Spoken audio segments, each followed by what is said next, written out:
Welcome to Rust Belt Science. I'm your host, Maggie Fink. And I'm Shahir Risk. And today we are back for part 2 of conspiracy theories. What they are, what can we do about them, what should we do about them as scientists in particular. So, Shahir, since this is your topic, I'm going to let you pick it up where we left it off last time. Sounds good. Well, we talked a little bit, part 1. If you missed it, I encourage you to listen to it. We talked about the different types of conspiracy theories, the different ones that are out there, top 10 of all Which time. I believe one of them. Apparently. It turns out. We all have some conspiracy theories that we believe in. I talked about mine. Of course, it has to do with soccer. Yeah. And, it's part of who we are as humans. We want to be part of a group, and we want to feel like this group is superior. So in some ways, we're not making excuses for people using bad science here, but we're really interested in the motivation here about, why do we all believe in some sort of conspiracy theory? Mm-hmm. But I think the big question here, or the questions that we're hopefully trying to ask in this second half would be, does it matter? Are conspiracy theories helpful? Are they hurtful? Are they harmful? And what can we do about that, especially as scientists or science communicators, people who are actually going out there and talking about the science, communicating it to a general audience? So what do we think? Does it matter whether people believe that the earth is flat? Or vaccines don't work, or they make you autistic, or what do we think? Like I said in part 1, I don't get too worked up about some of these. I think flat earth is a really nice example, because what is the harm of somebody believing in that? Or believing that there's a conspiracy to cover up that the earth is flat? Yeah. I can think of some harmful things. But no, go ahead. Yeah. I'm not. Oh, okay, go for it. Sorry, audience. That's what I have to put up. I'm finishing my thought. I'm trying to be thoughtful about how I say it, because I know I don't want people to be like, well, it does matter. I understand the ways it does matter. I am saying I'm Maggie Fink interacting with flat earth guy who came to the bar when I was bartending. Yeah. That conversation, I do not care about changing his mind or having a conversation that's rooted in that type of motivation. Right. It does not. I do not think it does not change my opinion of that person, because I know, like I said, I personally believe and do things that are weird that other people might not understand. However, I do agree with what I'm going to assume you're going to say is it does matter that people don't believe things that are not scientifically accurate. Typically, if if somebody's a flat earther, I'm assuming there's a likelihood they're going to have some not scientifically accurate ideas about vaccines or, public health policies and things like that. So I think it can kind of snowball to not address some of these things in communities. And flat earth is an easy one to talk about, because it is kind of really ridiculous that somebody would believe it. But that's not a motivating factor for me to care about the community engaging with science in a healthy way. Right. I'm not there. And even vaccines, which we know work and are safe and effective. Right. I'm really not out there to change somebody's mind to get a vaccine. Right. Yeah. I don't think the moment that's the conversation, I think you are going to lose. I think. I've not seen it work. Yes. That is actually a very difficult part of the whole point of the whole thing, is that when you talk to someone who holds some sort of conspiracy theory as their view, very, very difficult. It's impossible to change their mind. Yeah, and I share this story sometimes when we're talking about how to communicate science. I have my grandmother-in-law is wonderful. But we didn't get started off on the right foot when I married into the family, and she, so we didn't always get along, and I've been married now a long time. And when the COVID vaccine came out, she was older, so she was one of the first people to be offered it. And she has different values and beliefs than I have. So within her group, they were much more vaccine hesitant. Didn't think COVID was that serious, that real, didn't want to wear masks, all that. So her group was like, don't get the vaccine. Mm-hmm. And she called me up, or maybe we were sitting at dinner or something, and was like, Maggie, what should I do? If Maggie, you tell me I need to get the vaccine, I'll get the vaccine. Right. And I said, first, I'm not a medical doctor, so do whatever your Talk to your doctor. Yeah. But from what I read, from what I understand, as somebody who is trained in being able to read research articles and understand risks and things like that, I said, I think you should absolutely get it. Right. And she did, and my in-laws did as well, my mother and father-in-law. So what changed that? And maybe you're getting to that point. Yeah, I think the point is because I was invested in the relationship and showed up, and she, was kind to her, helped her, talked to her over many years of building that relationship up. She no longer viewed me not only as just an outsider in the family, but as somebody who was a scientist who was kind of definitely the other group, an outside group compared to hers. I no longer seemed like an other to her. Right. So I was part of her in-group and in a way, despite being a scientist. And she actually then valued what I brought to the table as somebody who's a scientist. And we had built that trust with each other over many years. To then when something scary like this came, she was willing to step out and seek out good information from somebody that she trusted. Yeah. Not even her own medical doctor. Right. She asked, he told her to get it, and she came to me. Yeah. So I think we never had a conversation about COVID vaccines. I never said anything about it to her at any point in time, because that's not going to do any good. Right. So that's kind of what I mean when I'm talking about these conversations, just especially people friends and family. I don't care what you do.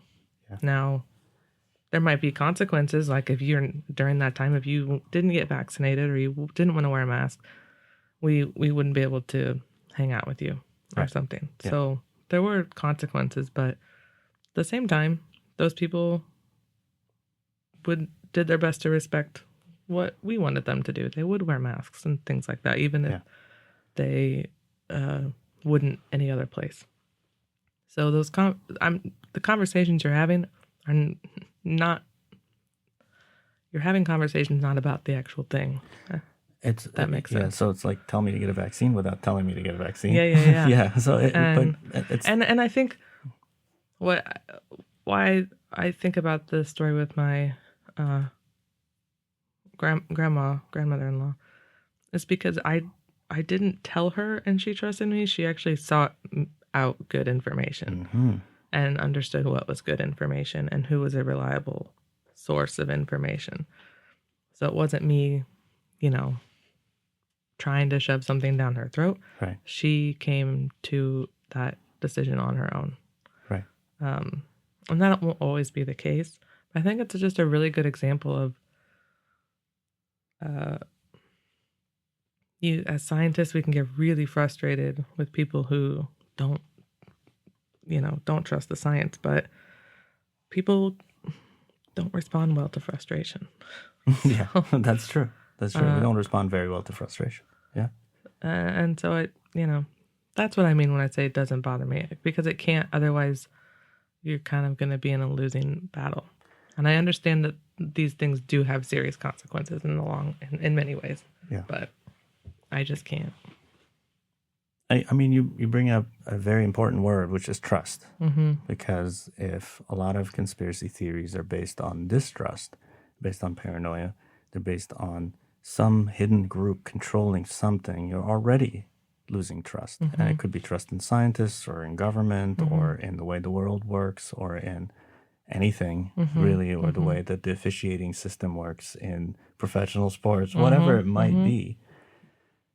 you're already starting from negative, below zero of trust. This is not going to be someone who is already neutral on trust. And so what I really love about your story is that it was years of forming a relationship, forming a relationship. And so if we were to meet someone at the bar, for example, right? Like you said, the man who we called Flat Earth Guy, right? Yeah. Came in Came in, times. had drinks, and we had a fun time with him. And I don't think that we would ever expect to change this person's mind. No. Zero, right? Because there's no established trust. And as it turns out, believe it or not, just a couple of days ago, I was out with friends and ended up meeting a person that I'd never met before. A very lovely human person. And very accomplished person, fairly educated, as far as I could tell. And the topic of flat Earth came up, and I made a joke because we're out and Having a good time. having a good time, And I said I actually enjoy talking to people who believe the Earth is flat because I want to believe. I think the idea, from a romantic point of view, I think it's really cool to just have live inside this dome and have everything rotate around us. It's a very romantic idea. I want to believe. And he says, "Let me tell you." Let me tell you. Let me tell you. And he proceeds to tell me about why a globe Earth is just completely wrong. And I said, "Do tell me more. Tell me more." And I kept asking questions. I felt like if we expect someone to be open-minded, to be able to change their mind on something as fundamental as whether we are on a flat surface or a round surface, then I should also try to be as open-minded as possible, that on the off chance, on the zero chance, that this person is going to give me some evidence to believe that the Earth is flat, that I would actually change my mind. But I think you know how the story ends. I don't know. Oh, I did. Maybe you're now a flat earther. Maybe this is your way of breaking. I'll tell you what. I tried. I really did try. I really put in an effort. Yeah. I asked a lot of questions because I want to believe, and I made it very clear to him that I was not there to dissuade him from thinking the way that he thought. In fact, I want him to explain to me more. I want to know. And what some of the things that he was talking about, looking across Lake Michigan and still being able to see Chicago. This is, 40 some miles, 50 miles or so, and how, according to curvature of the Earth, we can't see it. I said, okay, well, I don't know. I wasn't there. I lived in Chicago by the lake, and sometimes you could see across when it's a clear view. And I asked the question, I said, is all of our math wrong? And he said, well, some of it is. Yeah. I said, okay, what about which ones? Yeah, let's just try to figure out what we agree on before we can start to, because I want to know, right? I want to believe. And I asked, think of like a right triangle, just a right triangle with the right angle. And if we were on a flat surface, why is it that when I go up, I see more things? Like if I climb a ladder or if I go up on an airplane, because my first question was, if the Earth is flat, why is it that I can't see Mount Everest? It's the tallest thing. We should be able to see it from anywhere. It should be taller than everything else. And his response, well, no, because things get smaller as they're farther away. Okay. And so I said, okay, then why is it that when I go up on an airplane, I can see farther away? Even though those points are actually farther away. But, on a flat Earth, that would be the hypotenuse of the triangle. And, his explanation was, well, there are hills in the way. I said, have you been to Indiana? We live in Indiana. And then I went back to, there's not a hill in sight. And at the same time, I said, well, what about Lake Michigan? We've all taken this flight from South Bend to Chicago. Very short flight. Yeah. We're 100 miles away. We're shorter distance, even if you fly, especially if you fly over the lake. And as soon as you go up on the airplane, you can see everything. He says, no, you can't see the curvature of the Earth. I said, I thought that just the fact that things vanish over a horizon, that means that is the curvature. Right? said, no, it's an optical illusion. I said, okay. But then, you know what happened and was really revealing at the very end of the whole thing is that apparently this was all about a battle of good and evil. Oh, boy. Yeah. Oh, boy. So this was really about a battle of good and evil. And again, I'm not trying to make fun of this person or anybody because, as you know, this is not the first time that I've talked to people who believe that the earth is flat. And it always ends up as something spiritual and not something scientific. Yeah. This whole flat earth thing especially is really about something that is spiritual. And I said, okay, well, what does the battle of good and evil have to do with whether the earth is flat or round? There could still that would be my next question. Yeah, there could still be a battle between good and evil. I'm not even going to discount that, right? Yeah. Okay, there are evil people, evil whatever. If your spirits even, if you want to invoke that. But why can't we have a battle, nice battle on a round earth? Still battle it out, right? Why is this the deciding factor? Yeah, and it really came down to, again, this idea of feeling special, feeling like you belong. I think the idea of the Big Bang, and I think that was actually what was said, the Big Bang, and that somehow some big explosion scattered everything, and now here we are just on a lonely rock floating somewhere in space. Which is a terrifying thought. And for a lot of people, it is a very terrifying thought, and that we're not special at all. There's nothing special about us.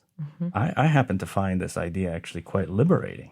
The fact that we are just like out there, that's a very liberating idea for me personally, for my own reasons. Yeah. But I can see, but I can see why people can see this as a very alienating and terrifying. Yeah, it can leave you feeling very untethered. I'm tethered to this earth. However, whatever shape it takes. No? Okay. I'm happy for you. But I can see it. Yeah. I can see it, and I said, I see it, man. I totally see it. I stopped there, but I could have said, but what does it matter what the shape of the earth is if you're still feeling alienated, right? And of course, the Bible was brought up. I don't think this person knows that I've read the Bible several times. Yeah. Yeah, and that there is really no mention about the shape of the earth. In fact, there's something about the circle of the earth in the Bible. And I said, the Bible didn't mention a lot of things. The Bible didn't mention anything about coffee or microchips or computer processors, but, we work with them all the time. What do we do with these things? I think that's kind of where we left the conversation, but it was interesting because it was never really about the science. Did you tell him that you were a scientist? I think I did. Yes, I did. I did earlier on. But again, my whole motivation, and I was not BSing this person. I really was truly trying to be as open-minded as possible because I always go into these conversations with the idea that if someone gives me proof or valid evidence that the earth is flat, I will be a flat earther. But that's never happened. No. That's never happened. And on the other side as well, there's so much more compelling proof. All of the proof tells us that the earth is a globe. And again, this is not me trying to argue for one or the other. I'm really trying to understand why do people believe that? And it becomes a belief system, and it really is not about the science at all. So then why do scientists keep trying to just share correct data if we are seeing that doesn't seem to have an impact on changing people's minds? Yeah, this is a very important question, and this really comes down to a couple of things. One of them is the three types of conversations. These are described by Charles Duhigg in his book, Super Communicators, a really good book that you recommended to me, actually. And Charles Duhigg talks about three different types of conversations. One is about facts, like what time are we picking up the kids? What time? Okay, I'll meet you there for sure. The other one is about feelings. It might actually have some facts in it. Like, I have to go to work. But it's definitely not about I have to go to work at 8 a.m. It is about how I feel about having to go to work at 8 a.m. And then the third type is about belonging, about who are we? Am I the type of person to put this lawn sign on my lawn, or the other lawn sign, or even a lawn sign at all, right? Am I that type of person? And so I think as scientists, we tend to really train ourselves to just talk in that first type of conversation. Facts, information, exactly. Facts, information, plots, data.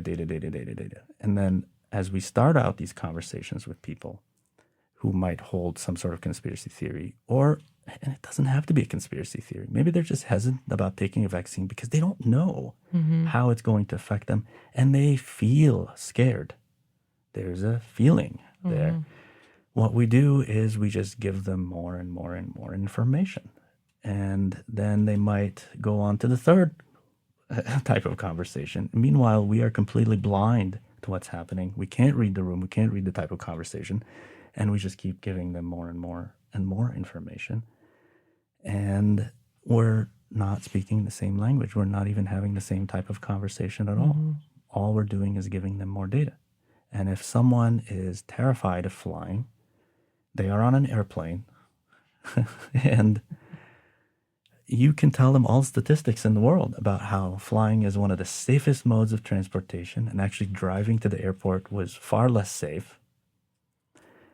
They might even believe you, but they're still going to be terrified on that plane because it's a fear, and information is not going to take away fear. Yeah, I'm terrified to fly. And I get terrified every time I get on an airplane. I have some information for you. Yeah, there's very little you can do to... I'm a trained scientist, and it's difficult for me to reason my way out of that feeling. Yeah, and I think that people think that we can just reason our way out of anything. And yeah, I would be... Man, yeah. if that was true. Yeah. So great. I know if that was true. If I can reason my way out of all of my feelings, well, I would also not be a fully functional human being, and I don't think anybody would want to interact with me. Yeah, but I think that third conversation, the values, is really, I think it's easy to go to the emotions and say, yes, people are afraid, and that's why they might be behaving like X, Y, and Z. But the values one, I think, is really the key.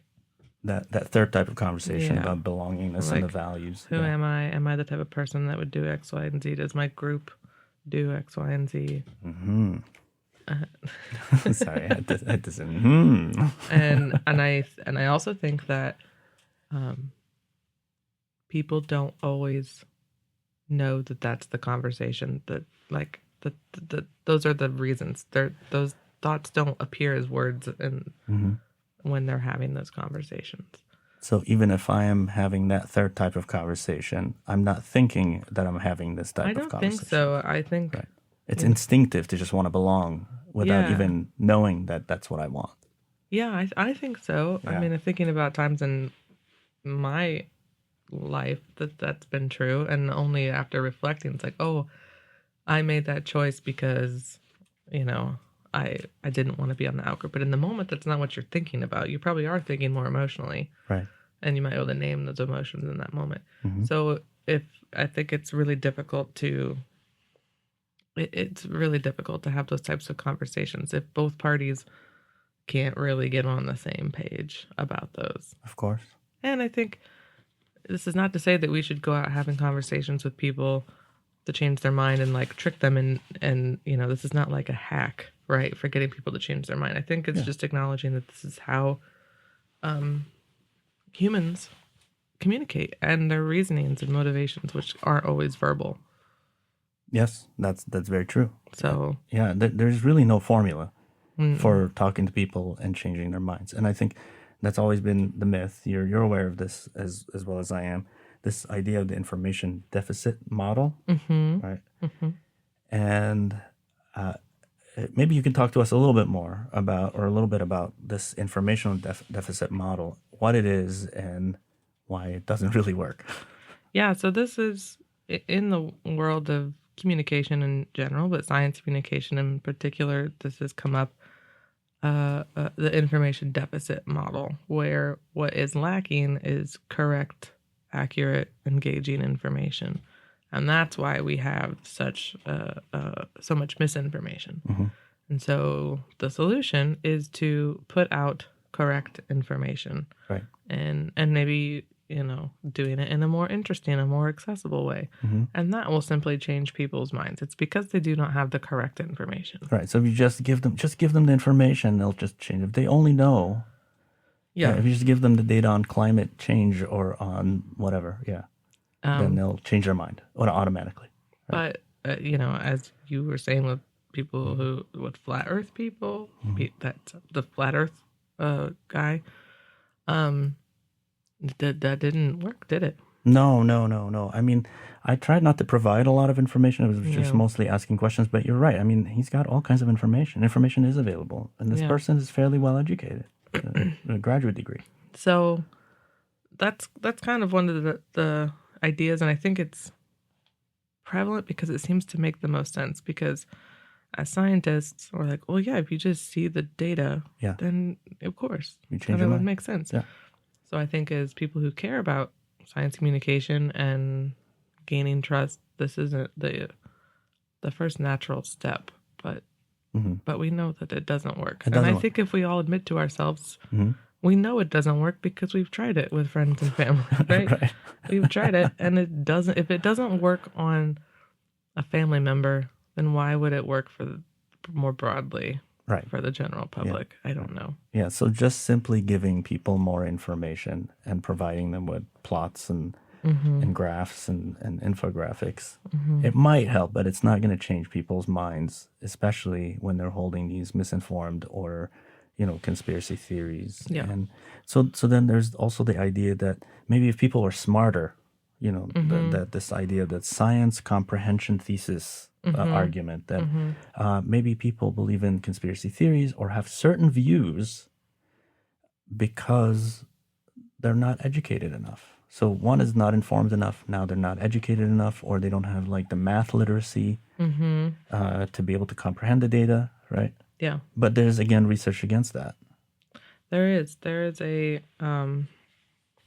paper that came out 2017 that kind of took into account all these things, like our, specifically numeracy, which is basically math literacy, ability to understand and interpret data and number problems.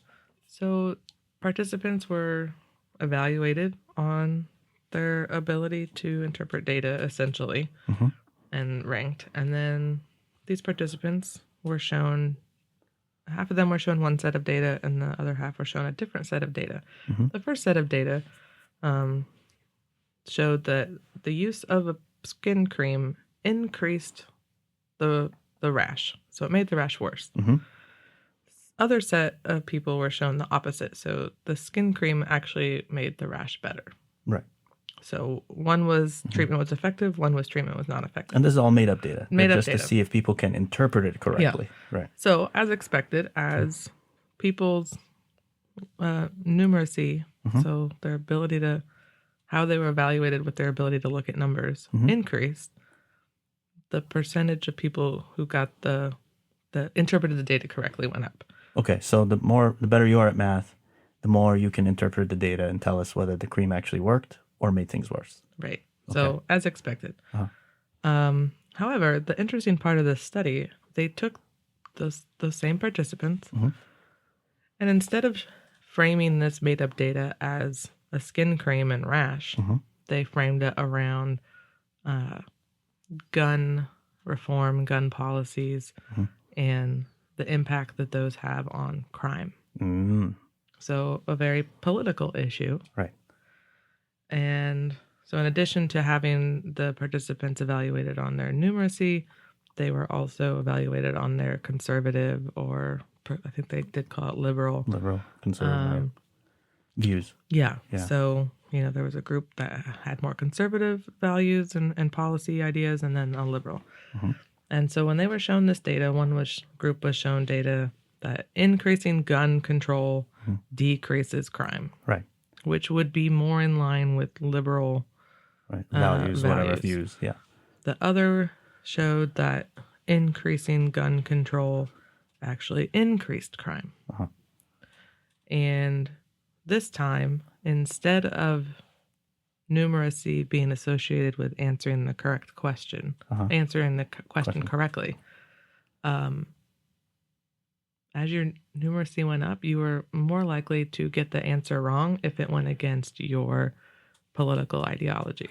Wow. So if the data looked like they were against your political view, you went against the data, even if you had the skills to interpret the data. So it's not really about being smart, in quotes. Right. So, for example, if you are somebody who believes that we need gun reform and that will decrease crime, which would be a more liberal policy. Yeah.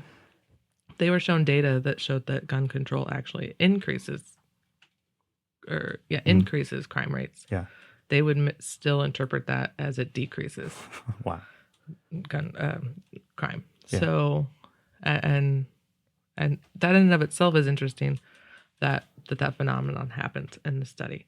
But the fact that it got worse as you got more literate in data analysis, essentially, was very shocking. That is actually, I think, the shocking part, is that the so-called smarter you are, in quotes, the more wrong you got it, and the more you stuck to your guns, on your political view. But if that data set did agree with your political ideologies, then you followed the trend of increased numeracy, increased your chance of getting the answer correct.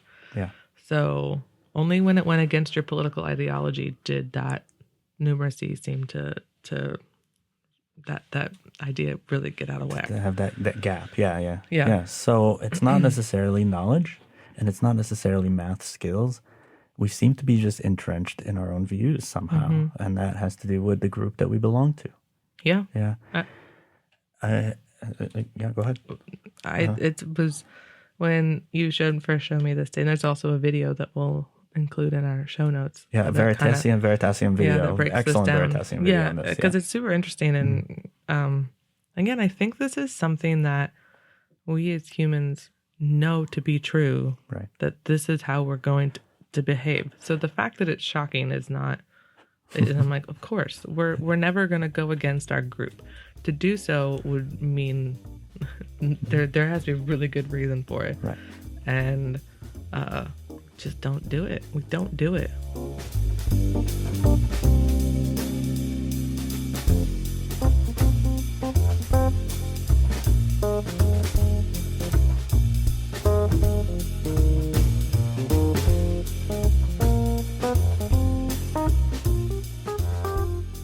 So there are ways that you can actually just look at the data and make an interpretation, even if it goes against your beliefs. But that's less likely, is what the paper is saying. It is just less likely. And if you're thinking about how do we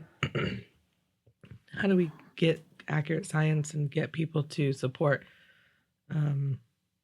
public policies that are scientifically backed, that's the question we're trying to answer. So is it that we just give more information? Do we just give more education? That might be a component, and I think both of those things are important. Right. But it seems like the larger factor is how do we get people to get out of this us versus them mentality when it comes to scientists versus everybody else. That is very difficult, and it is definitely a component. Obviously, we want people to have the right information. So we want people to have the math literacy. Yeah. But there's still that challenge, as you say. And also, to be clear, this is not just a conservative versus liberal, right? There's plenty of conservative, people who would identify as conservative, who are very pro a lot of scientifically backed policies. Right. And there are tons of liberals who tend to be, the more pro-science crowd, if we're simplifying. Tons of liberal hippies who think that science is, big pharma's out to get you and things like that. So there's conspiracies on both sides. This Absolutely. is not a political issue, Yeah. but it does. There are divides that this is just one way to kind of separate people into two groups, essentially. So this isn't like one of these. One of these is no. There's not. Both have issues with not trusting science and not supporting good policies. There's actually really good data on this one as well. Oh, yeah? Exactly what you're saying. When it comes to things like climate change, for example, right? Again, it's not really the education level that tells you whether you think it's a hoax or you think it's actually something that needs to have something done about it. It is, again, your political affiliation. That's what determines what you believe in. On the same thing about GMOs, genetically modified organisms, even though overwhelmingly science says that GMOs are safe to consume, there is this idea that is mostly on the liberal side of the spectrum that says that GMOs are bad, even though there's really not a lot of evidence for that, right? There might be some things here and there, but overwhelmingly, again, the science supports that GMOs are, for the most part, safe to consume, right? Safe to consume. But again, the divide here is politics or political views or liberal versus conservative. So one side, it's the climate change debate or gun control, as we've seen. The other side is GMOs. You know, the people who would call themselves liberals and believe in science, they're actually not listening to the science on GMOs. Again, I'm not here to promote GMOs, but they're generally safe to consume, regardless of the policies, right? We're not talking about policies here. We're talking about the safety of consuming an apple that is genetically modified. It's not going to turn you into a mutant, whatever, with antennas, or I don't know what people believe. Yeah, I don't know. With the thing with GMOs is always an interesting one to me, because before I entered into the world of science and became a scientist, I heard about GMOs. I was a little bit of a more granola-y than I maybe am now, and was kind of, GMOs. We know GMOs, they're bad. Bad, yeah. But now that I know what it actually is, and I have, in my time in the lab, made genetic modifications to things, I'm like, this is something that's just this is not this crazy, this is not this brave new world thing. No, this is something that's a really cool tool. Yeah. And I think, it's not necessarily about getting information that it's safe. We know that, they can't change people's minds.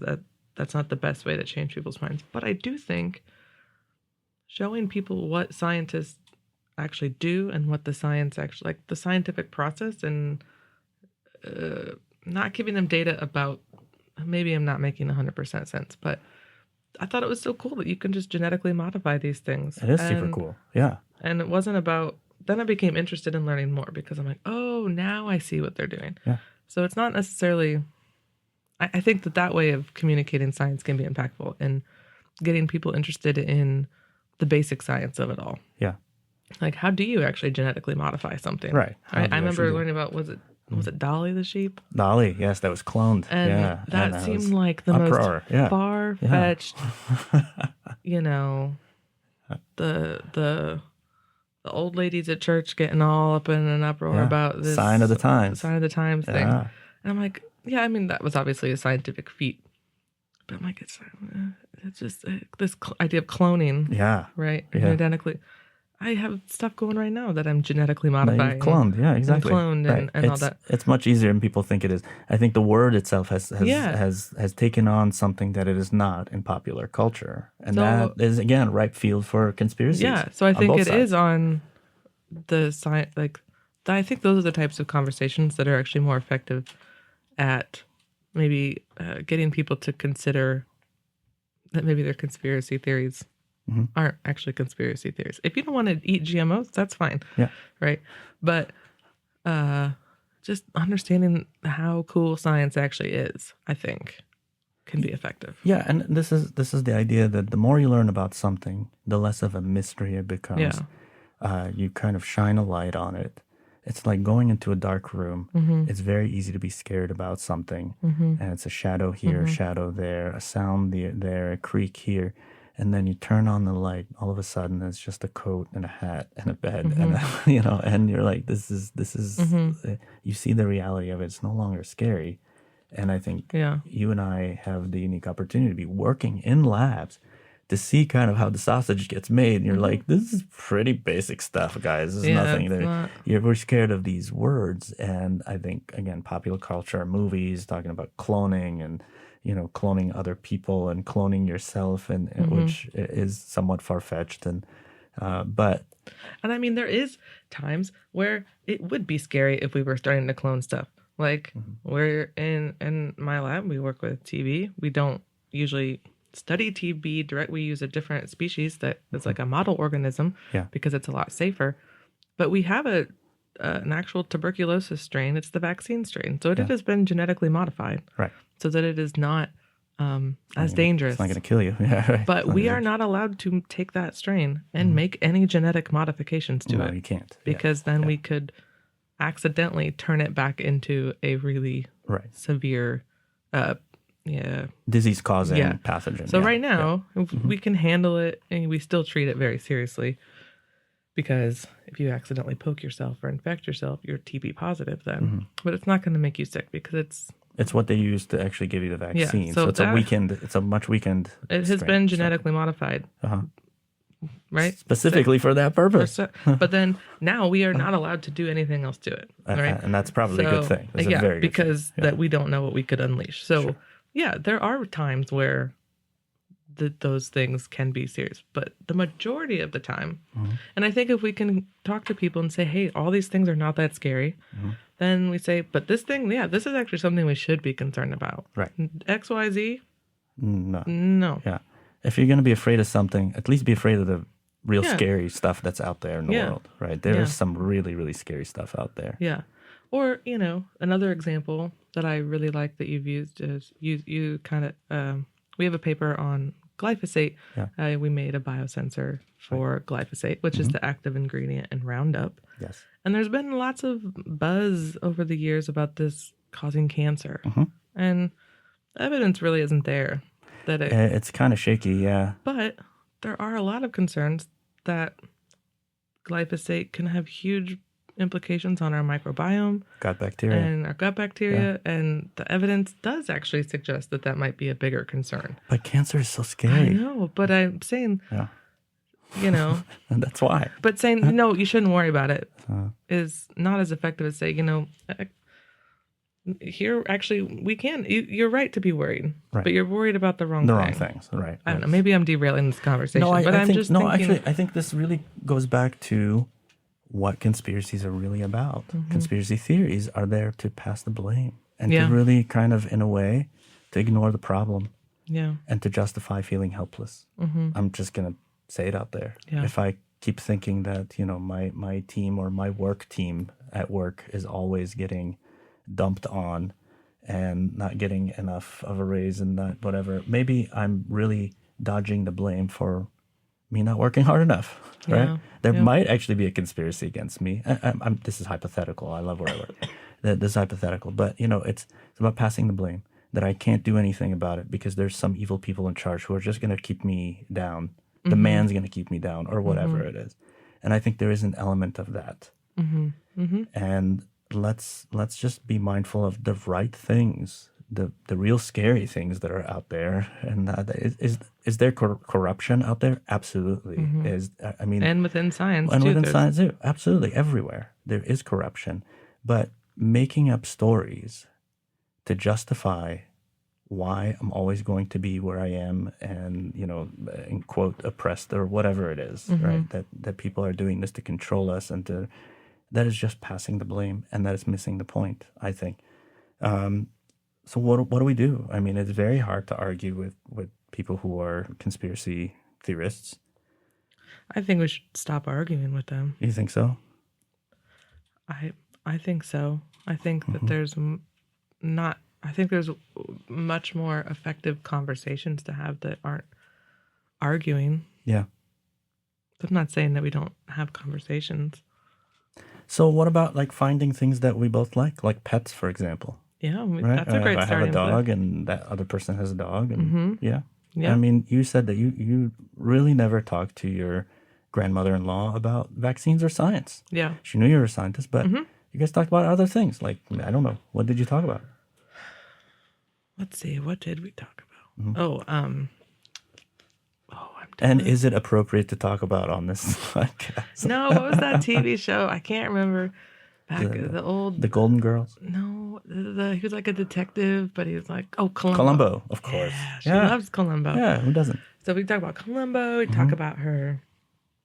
She makes a really good chocolate mint pudding for Christmas. Food. Can always relate on food. Yeah, family heirlooms. I asked her a lot about her family and pieces, that were important to her. And I think as soon as you start having conversations, finding commonality with people, you start to break down that divide of us versus them. Yeah. Which seems obvious, but we're not all that different. We all, I think, all really want the same things in life. I think all humans really do want the same things. And so once you find that ability to have common ground, sometimes the conversation about the thing never even has to happen. Maybe you're not the person that changes their mind. Right. Maybe they go and you've just kind of primed them to go out and talk to somebody else or get curious in a different way. Or at least not be afraid of a scientist. Yeah. And it's I think it is this, and I think scientists, we are 100% at fault for having that us versus them. 100%. Well, I think we are, no, 100% of us are responsible for this in some way. All of us are responsible for this, and maybe not always intentionally, but we really isolate ourselves. For sure. And I think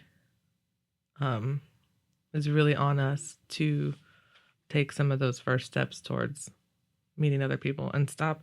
I know we were kind of joking about the reptile people or whatever, but I'm really tired of scientists and researchers talking poorly about people who do believe, even if it's not a conspiracy thing. It's so aggravating to me. Yeah, talking down to people. And these are not stupid people. Right. And they are kind, good people who really want to be safe. Right. And I get very frustrated. And that's why I said at the beginning, I don't get bothered because it doesn't serve anybody to get upset about it. Right. So you're saying I don't get worked up on it, about it, because that is just going to drive people away even more from science and scientists. That is a form of talking down to people, and just like that, you've lost their trust. And I grew up raised in an environment that did believe a lot of these conspiracy theories and had very anti-science views. And so I know what it's like to be on the other side. And let me tell you what doesn't work. Yeah. I've had an argument for every argument. So, what actually got me to, I probably still believe a lot of crazy things. Well, Princess Diana, of course. Yeah. But what, people always ask me, well, how did you make that switch? And there was not a single moment. It was years and years of just talking to people, exploring things, staying curious, people being nice to me, interacting with people that I thought were on the outside of my group. I'm like, they're just normal, nice people. And so it's not like one argument over drinks is going to change somebody's mind. This is a long haul process. So some of the things that really catch my attention in what you're saying are talking to somebody outside of your group, from outside of your group. And I can tell you that I have learned a lot by talking to people who believe in these conspiracy theories. They have not been able to change my mind, unfortunately, because I would really love to believe that the earth is flat, but it's not. Yeah. That there's some sort of firmament or dome or whatever it is, but there isn't. And but it's been nice to meet these people. It's really been lovely, and to just talk about their feelings and how they're afraid. They don't want to feel alone in this very, very vast universe. And I think we all can kind of share that on some level. For some of us, like myself, I think that's very liberating. It's be like, I'm free. Well, have at it. I'm free. But I can relate. I can say, yes, I understand. Nobody wants to feel insignificant. Nobody wants to feel insignificant. There's also the role of humility. And I think that throughout this conversation that I described today and other conversations, I don't think that the other person that I was talking to ever felt, like I was speaking down to them, because I really was just asking a whole lot of questions. And I would stop every now and then and say, listen, I'm not trying to put you down. I just really want to know what's going on in your mind, in your as a human being. And I was not BSing this person. I was really saying, because it's true. I want to know what's going on. This is another human being. That is such a precious thing. Yeah. We are all very, very precious, however you want to take that. Yeah. And to be able to have a communion with somebody else that you disagree with, I think that is what makes life what it is. And I don't want to be just surrounded by a bunch of people that I agree with all the time. Not that I'm out there to look for conflict.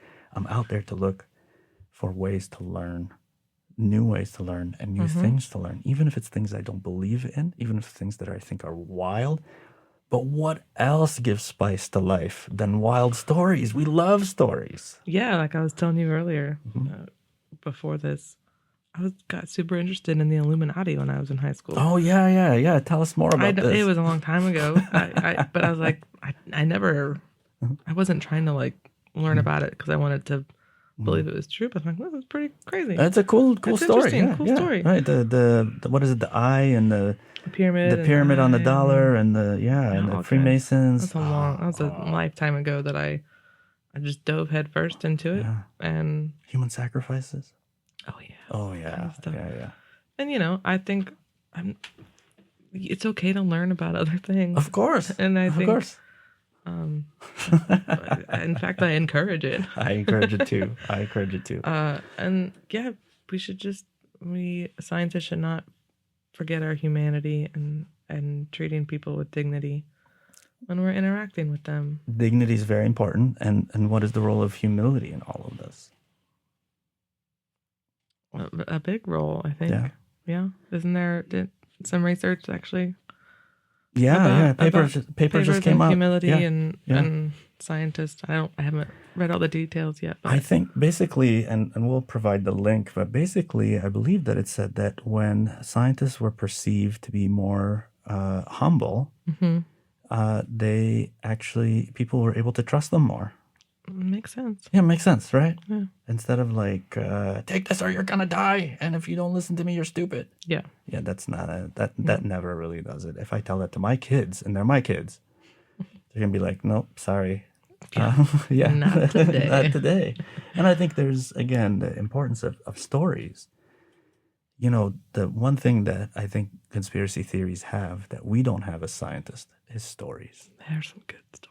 And I wish that we really bring storytelling in our science narrative, because I'm not saying we should make up stories. I'm saying there are some amazing stories out there that we just take those off. And all we do is just present information.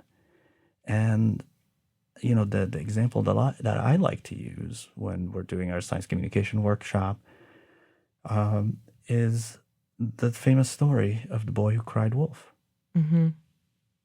Ultimately, that book is not about the biology of wolves or anything like that. It's really about the consequences of lying. And I can tell my kids not to lie all day long.